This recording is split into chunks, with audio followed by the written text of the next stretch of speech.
But turn with me in your Bibles to Matthew chapter 5. We're going to start reading in verse 20. And as you're turning there, I want you to imagine with me for a moment. Imagine a community that resorts to hostile words and violent behavior instead of settling arguments. A community where sexual sin isn't only practiced, but it's celebrated. A community where children blame themselves for their parents' divorce. A community where people's motives are often questioned. You never know who you can trust. A community that stabs one another in the back every chance they get. A community where people retaliate against offenses. The reality is, right, it's not earth-shattering news. As I'm listing these things, you're realizing that this is the world that we're a part of. It's not hard to imagine. We see it on a daily basis. We see the realities of it on Instagram and social media. We feel it in our own lives. It's the world we live in, and we've been hurt by it, and we've hurt others as well by living like it. And in Matthew chapter 5, starting in verse 21 through the end of the chapter, Jesus begins to speak of a world that is modeled after his kingdom. A world that seeks reconciliation. A world that takes steps to prevent lust. A world that has marriages that flourish. A kingdom where people's words can be trusted. People don't retaliate. They actually repay one another with blessings. People do good even when others let them down. That's where Jesus is going in these coming verses, and we're going to take time to talk about those things. But this is the community that Jesus has designed for all of us to live in. It's a community that would be attractive. Where Jesus talked about earlier in Matthew chapter 5 about a city set upon a hill. When we live in the ways of God's kingdom, it's like a shining city on a hill that others see and they long to be with it. They're drawn to it. And the reality is our church or the church, Big C church, hasn't always lived that way. Right? People who call themselves Christians haven't always lived in the ways that God has called us to live. And over the next few weeks, we'll be looking at some of these issues head on, different sin issues, heart issues. You see, Jesus has called us to live according to his culture, the culture of his kingdom, and not the culture of our world. Right? The title of our series is Kingdom Culture. And in Matthew chapter 5, Jesus takes his disciples up to a high place on a mountain, and he begins to call them higher. And in the same way, Jesus wants to call us higher. He wants to sit in a place of authority in our lives, to be our leader and our guide. How does Jesus' liberated people live righteous in a very unrighteous world? Matthew chapter 5, starting in verse 20, and I don't normally read in this translation, but I'm reading from the Amplified Version tonight. I just felt like it was really helpful as I was preparing. Verse 20, it says, "For I say to you, unless your righteousness or uprightness, moral essence, is more than that of the scribes and Pharisees, you will not enter the kingdom of heaven." Talked about this last week. Jesus' call is that our righteousness would surpass, be greater than the Pharisees and the scribes. And the only way that happens is when God gives us a new heart. And then he goes on in verse 20, "You have heard it said," and we need that new heart to live out these verses that Jesus gets into. Verse 21, "You've heard that it said by men of old, 'You shall not murder, and whoever murders shall be guilty before the court.' But I say to you that everyone who continues to be angry with his brother or harbors malice against him shall be guilty before the court. And whoever speaks insultingly to his brother, Raka, you empty-headed idiot, you should be guilty," these harsh words, "you should be guilty before the Supreme Court or the Sanhedrin. And whoever says, 'You fool,' shall be in danger of the fiery hell. So if you are presenting your offering at the altar, and while you're there, you remember that your brother has something such as a grievance or a legitimate complaint against you, leave your offering there at the altar and go. First, make peace with your brother, and then come and present your offering. Come to terms quickly, at the earliest opportunity with your opponent, at law while you are with him on the way to court, so that your opponent does not hand you over to the judge, and the judge to the guard, and you are thrown into prison. Verse 26, I assure you and most solemnly say to you, you will not come out of there until you have paid the last cent. In verse 21, Jesus brings up the sixth commandment. And the commandments we know was given to Moses in Exodus. And for all these years, the Pharisees and the scribes had not been fully applying what God had intended them to in the Ten Commandments. And now Jesus is coming on the scene and he's beginning to set the record straight. 4 thoughts tonight about righteous relationships in an unrighteous world. The first thing is this: Jesus cares about righteous relationships. Jesus cares about righteous relationships. Jesus looks back to the sixth commandment to show that very reality, that he cares about our relationships. He cares about your relationship between your mom and even your dad and your siblings, your aunts and uncles. He cares about the relationship that you have with your grandparents, with a friend, with a girlfriend or boyfriend, or your spouse if you're married. Right? The Bible shows that friendship is needed and is crucial in life. When God created Adam in the Garden of Eden, he immediately knew that it wasn't good for him to be alone. Right? Adam needed friendship, and in Genesis 2:18, God realizes that, and he creates Eve. And Adam is able to have community with Eve, have relationship with Eve, and through that relationship, they're able to create more human beings, and there's more relationships that fill the earth. The Proverbs had a lot to say about friendship. Proverbs 18:24 is probably one of the most famous. It says, one who has unreliable friends soon comes to ruin, but there is a friend who sticks closer than a brother. Jesus would show this very example even in the way he sends out his disciples. In Mark 6:7, I'm not going to make a joke there. He called the 12 and he began to send them out 2 by 2.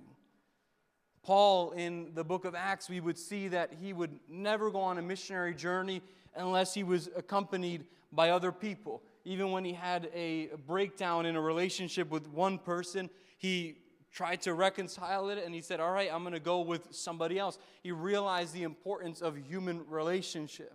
You see, horizontal relationships between men and women, right, are important, but also our vertical relationship with God is highly important. James 2:23, it says that Abraham was called God's friend.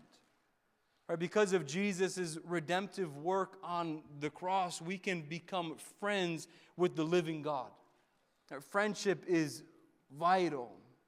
And in godly friendships, we find community, healthy counsel. We find where we become so close to an individual that they feel closer to us than even a biological brother or sister. Right? We find trusted individuals in friendships that stand with us in hard times, in good times, and in bad times. And we as well stand with them in moments of difficulty in their own lives. And listen, if you have a friend that all of a sudden when you get into a hard moment of life and they all of a sudden ghost you, you ought to get yourself a new friend, right? You're not the problem, they are. And on the other side, if you're the friend where your good friend is going through a hardship or times of trouble and you start to ghost them or ghost people, you're the problem. Right? Thankfully, none of us at HT Young Adults do that. So the question then is, what does murder have to do with human relationships? Right? What does this all have to do with murder? How is it connected? The first thing is murder is vile because it destroys the image of God. Right? Genesis 9:6, it says, whoever sheds human blood by humans shall their blood be shed. For in the image of God, God has made mankind. Human beings are made in God's image.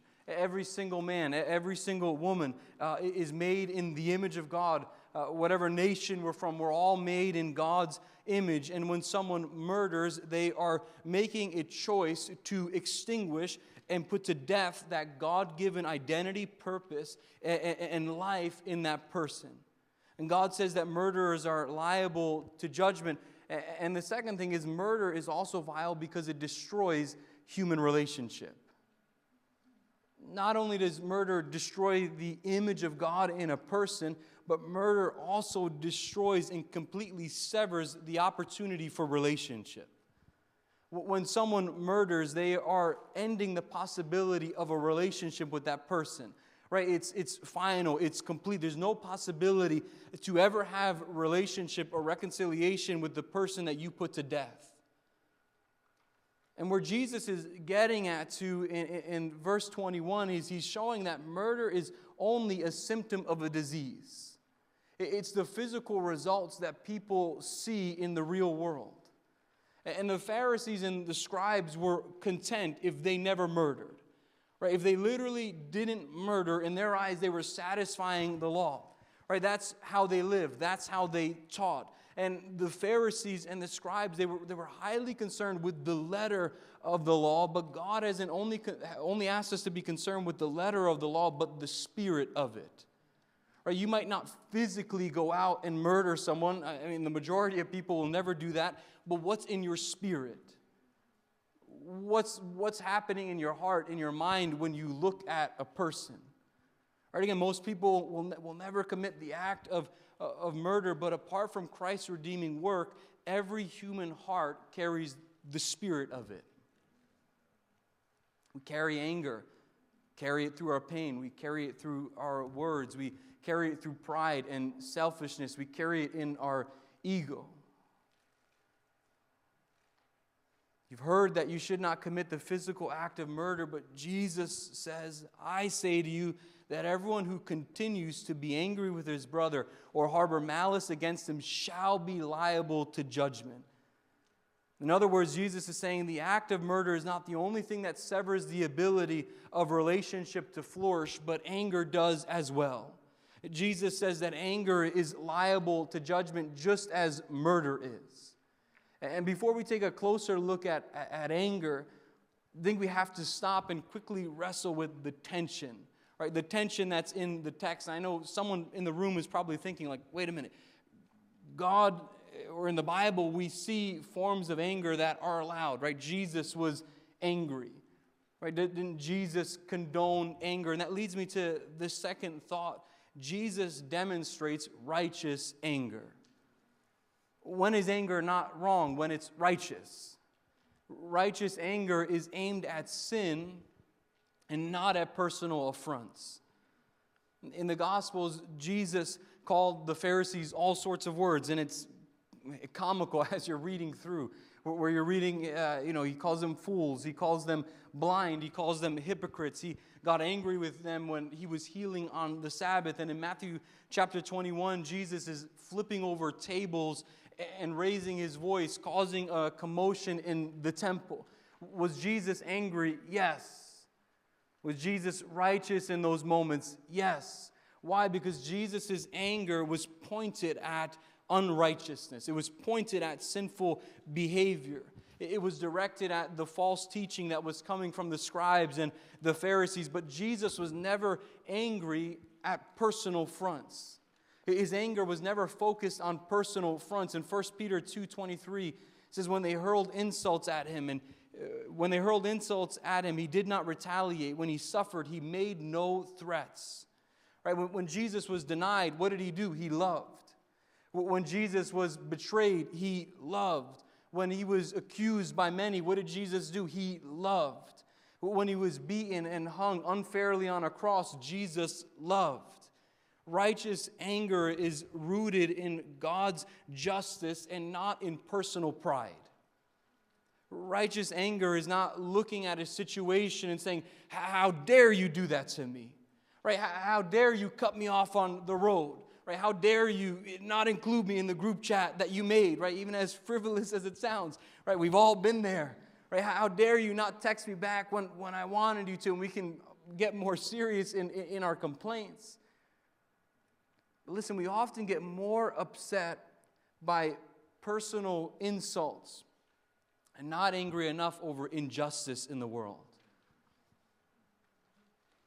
Righteous anger is developed by understanding the Father's heart towards sin. Right? Righteous anger begins to well up in our hearts when we hear about someone who has been going through a tough time, when we hear awful stories of violence in our cities, in our homes. Righteous anger wells up when we hear about someone who's been cheated on, and we feel for their family, we feel for their children. Righteous anger comes about when we hear about how many babies have died because of abortion. And righteous anger also wells up when we see what came out from the White House this past Friday. Right? No matter what side of the party lines that you fall, if you looked at what came out from the White House's account, you don't feel sickened by it, I'd encourage you to get into the presence of God and understand His love for His children. Right? All His children are made in God's image and have God-given dignity.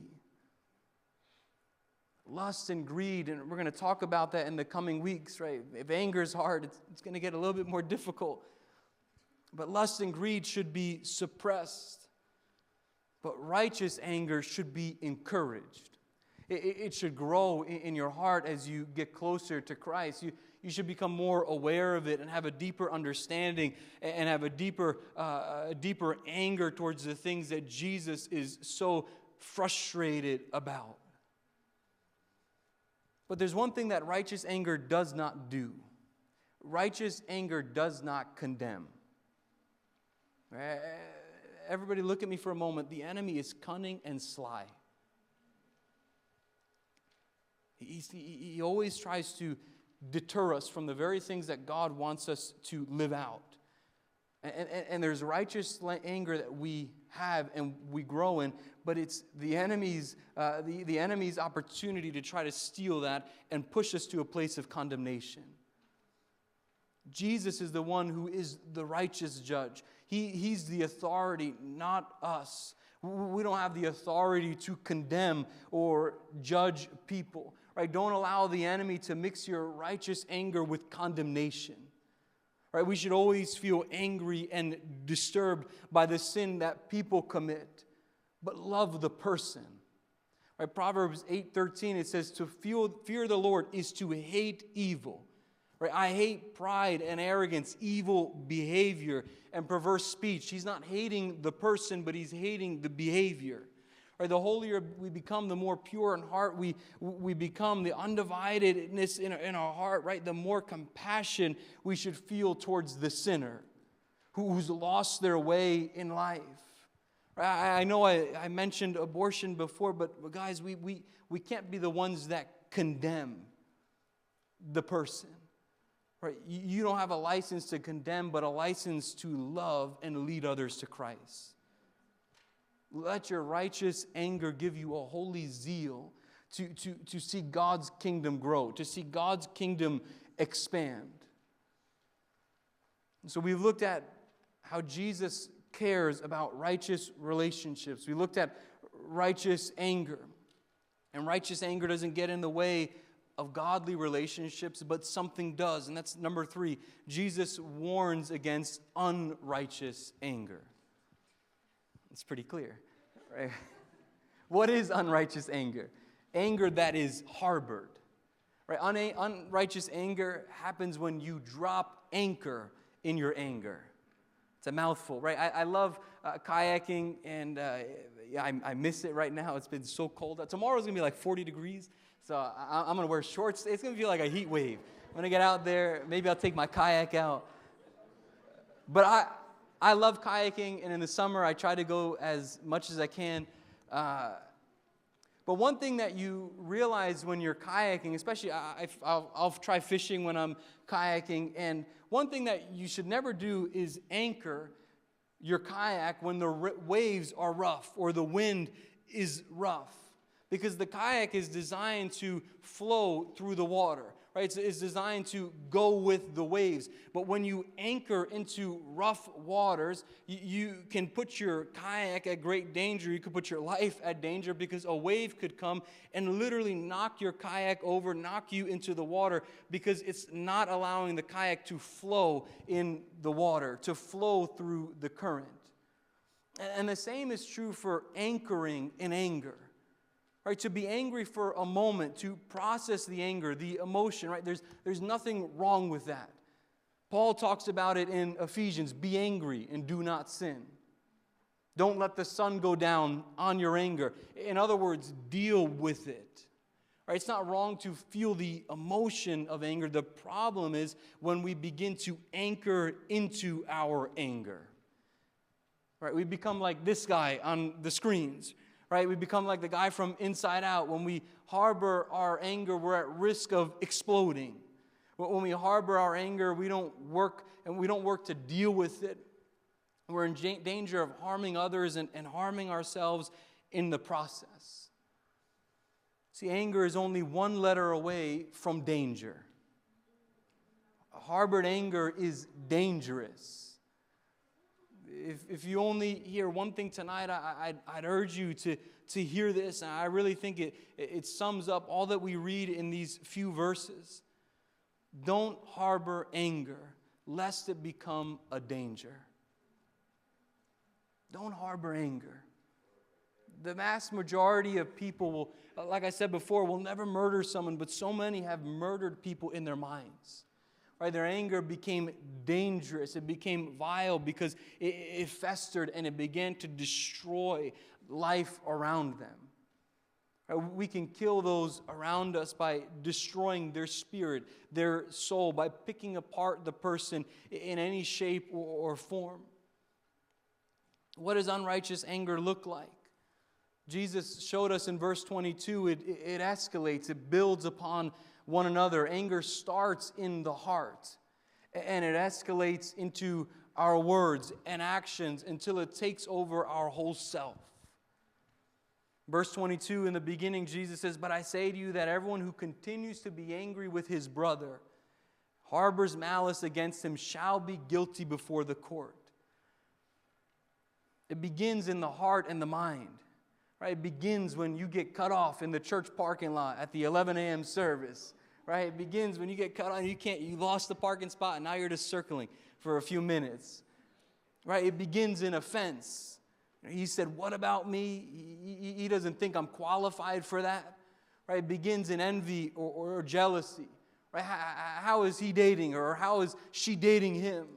Right? How do they land that job? How do they get that promotion? How come they're making more money than I'm making? It begins in unmet expectation, in fear. It begins when hurt is done to you. And the best place to deal with anger is right at the start, when it's in our heart, when it's in our mind. When jealousy and hate and offense enter into your thoughts and your minds, take it to God in prayer. Right? Deal with it quickly. Because harbored anger is a danger, and it leads to the next part of verse 22. Jesus says, "Whoever speaks to his brother, Raka, you empty-headed idiot, shall be guilty before the Supreme Court." Right? It kind of goes up, and now it's not just in the heart, it's coming out of your mouth. Raka is an Aramaic word. It really is just pointing to insulting someone's intelligence. It would display verbal abuse. People are quick to do this nowadays. Right? People are quick to insult, quick to like just look at the comment section, right, on Instagram or TikTok, wherever. Right? One political post, and you go into the comments, and it's just like, wow, what am I reading right now? Right? What did I get myself into? Right? If we're quick to getting annoyed at people and calling them words like "you jerk" or "you idiot," all right, we can make it a little bit deeper, or the not so nice word of a female dog, or the not so nice word of a donkey, right? Or the F word, or we flip them the finger, or they're just a piece of blank, or full of, right? We can begin to just say all these different words towards people. I would say they're not the problem. Your hectic schedule is not the problem, but you have an anger problem in your heart that's been undealt with, and it's coming out in your words to other people. Right? Thankfully, at Young Adults, at HT Young Adults, HT Church, none of us live that way. We're under the blood. Right? I remember I had dated a girl for a time period, and we ended the relationship, and shortly after, I'm on Instagram, and I see she's already dating someone else, and words begin to just fly out of my mouth in that moment, right? What was my problem? It was unresolved anger. It was unresolved anger that was expressing itself in words in that moment. And it goes deeper than that. Racial slurs are a signal of unresolved anger. Demeaning nicknames, giving people the cold shoulder, even character assassination. Right? You might not literally, again, murder the person, but you'll do everything in your power to destroy that person's reputation. Right? You gossip behind their backs. You tell jokes behind their backs. You lie about them behind their backs. And again, it's not wrong to disagree with someone, but it's wrong to destroy someone's character because you disagree with them. Right? In the Jewish community, especially when Jesus was on the earth, there was high significance placed on names. There was high significance, there was identity placed in the names that they would give their children. And so when Jesus was talking about the word raka, he was literally speaking about how when they spoke wrongful words, they were stripping the identity and the significance of that person. The book of James tells us that the power of life and death are in our tongue. Right? Our words have great power. Our words have such power, and we can either use them to draw people to Christ, or we can push them away with our words. And that's where Jesus arrives with the final escalation of anger. He says at the end of verse 22, whoever says, "You fool," shall be in danger of the fiery hell. Right? From raka to fool. And fool doesn't sound all that bad. Right? I might say that to sound like, oh, you're foolish in your decision making. Right? Like, it doesn't sound all that bad, but when you look at it in the Greek context, and you understand what the Greek word meant that we get fool from, it literally shows that you're condemning that person to hell. Right? Again, only Jesus has that authority. And Jesus is saying when your anger fully explodes or grows out of the heart to your words, now you're not just condemning them physically, but you're condemning them spiritually. Right? Equivalent words in our modern day would be GD, right? Or go to hell, right? And we hear that all the time in life. Harbored anger is a danger. And left unchecked, it'll have its way with you.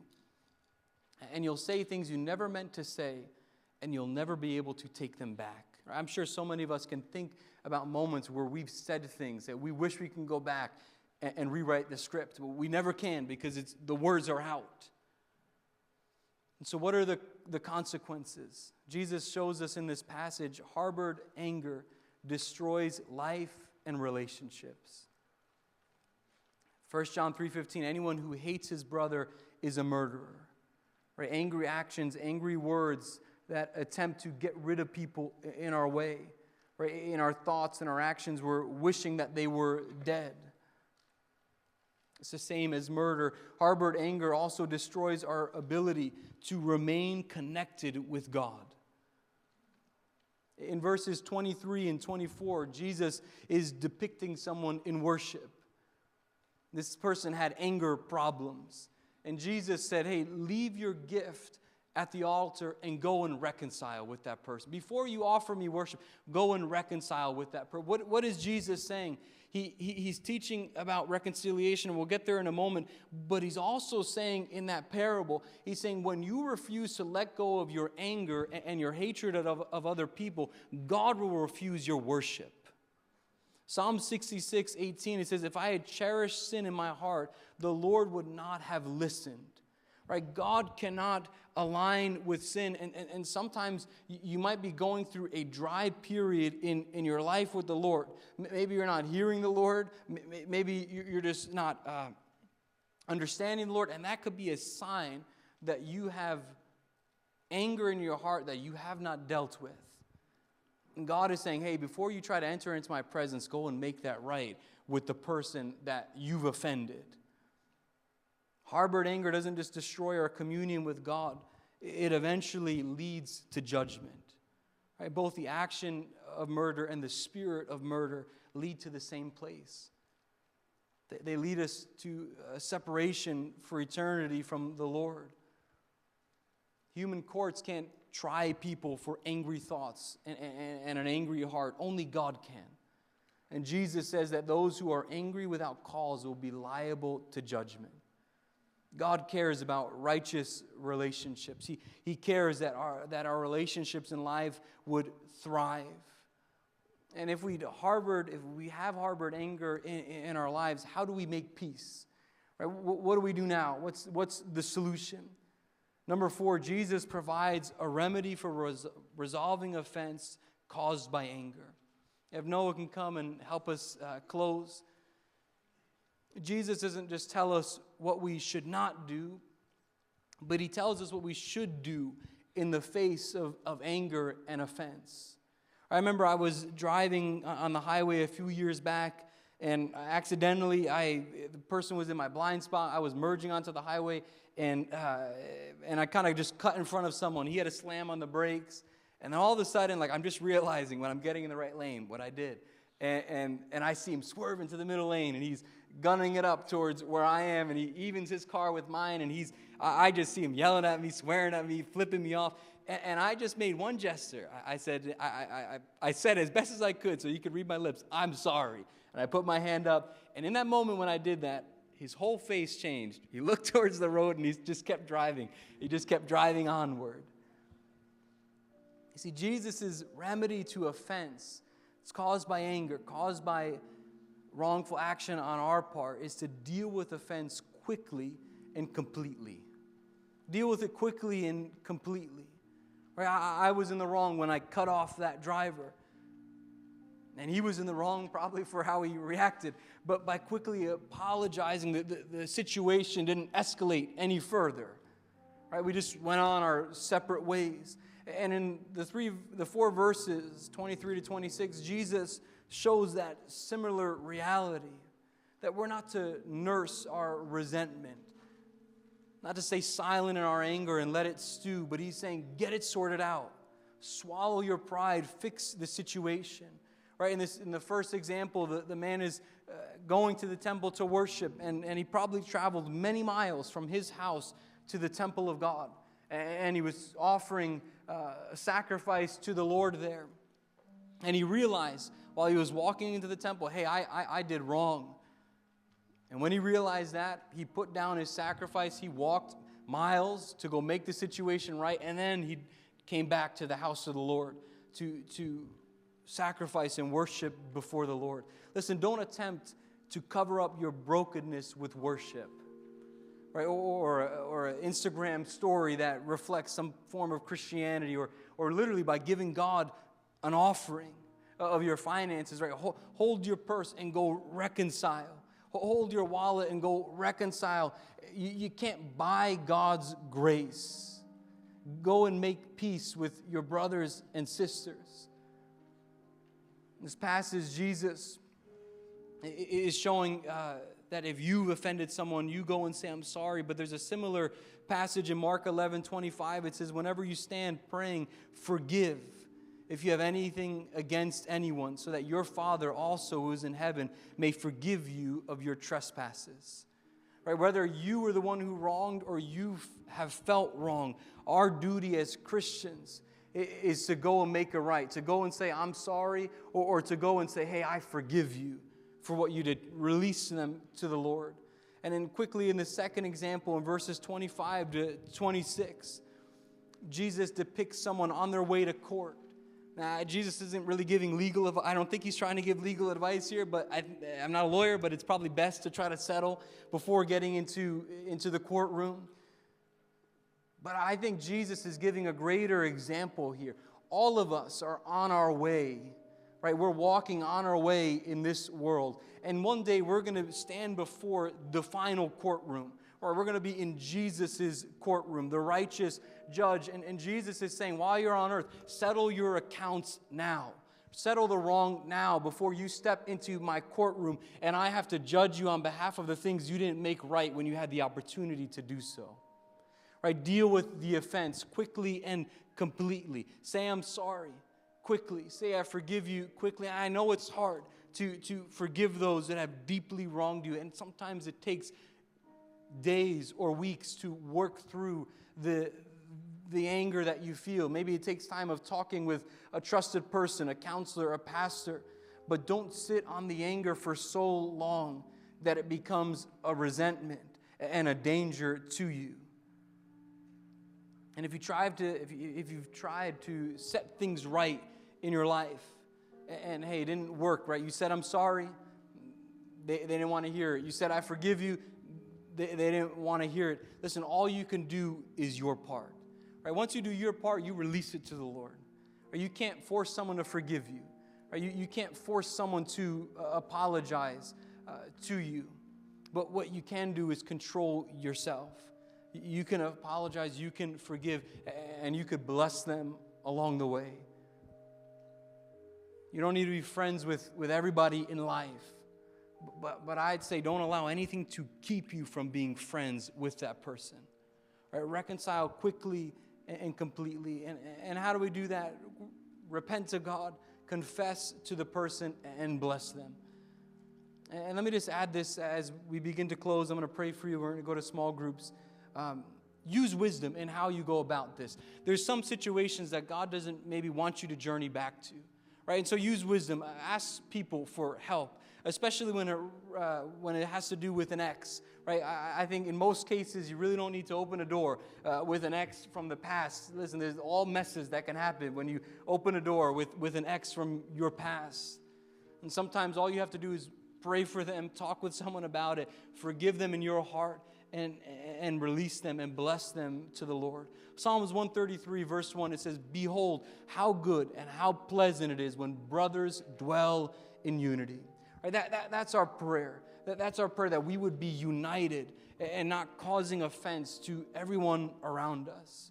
Right, that the way that God is calling us to live in His kingdom is those that don't just stay away from the physical act of murder, but we stay away from the spirit of it. That we don't strip people of their personhood, their identity in our anger, and we continually, at all times, do our best to produce reconciliation in relationships that have been bruised by offense.